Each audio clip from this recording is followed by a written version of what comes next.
if you've been thinking about getting a high tunnel for your farm, here's some things I wanted to show that help you make that decision one way or the other. So ignore the mess. It's been a long season. So these high tunnels are 30 feet wide by 96 feet long. We got this from a company called Zimmerman's. I believe they're based out of Missouri.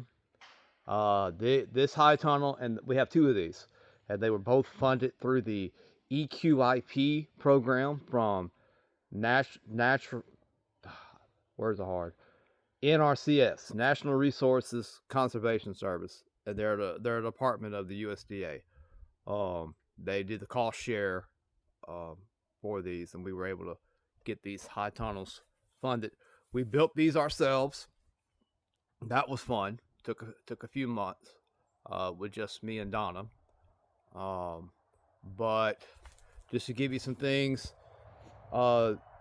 we did these peaked roof style because we went through what we call here in Louisiana the snowpocalypse.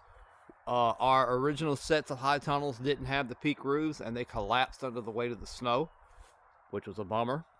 So we went with these.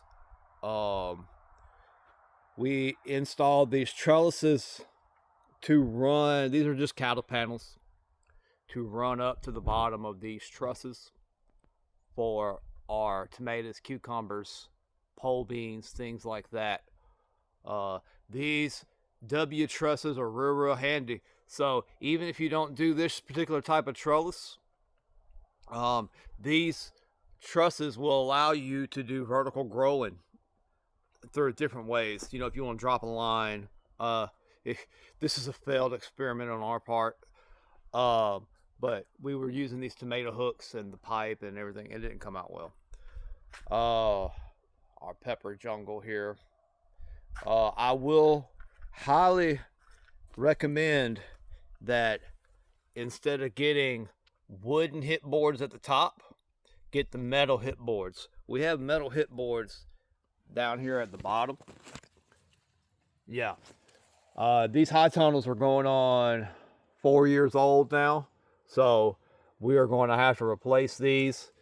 They are starting to rot, so I would not get these wooden hip boards.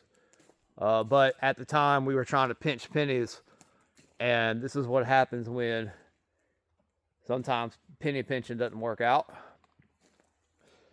Let's see what else. We have drip irrigation in here that was also funded through the NRCS EQIP program. The walls are I like how these walls are designed. They roll up from the bottom as opposed to down from the top, and the ends fit in this little envelope here to cut down on drafts in the winter. These are not heated, but there are ways. This design lends itself to be also double as a heated greenhouse, but you would have to have double walls on the ceiling with blowers and stuff to have the heaters put in. Some more of my bell pepper jungle. Let me see what else. Yeah, so these weren't hard to build. It just took a lot of time,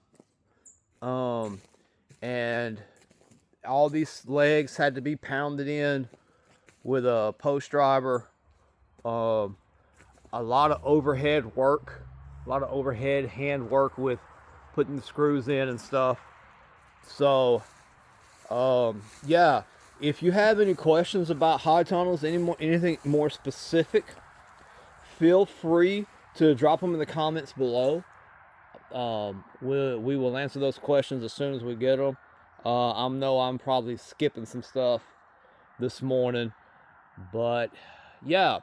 So if you have any more questions about these high tunnels or the NRCS EQIP program, feel free to ask us, and we will be sure to answer those questions for you. See y'all in the next video.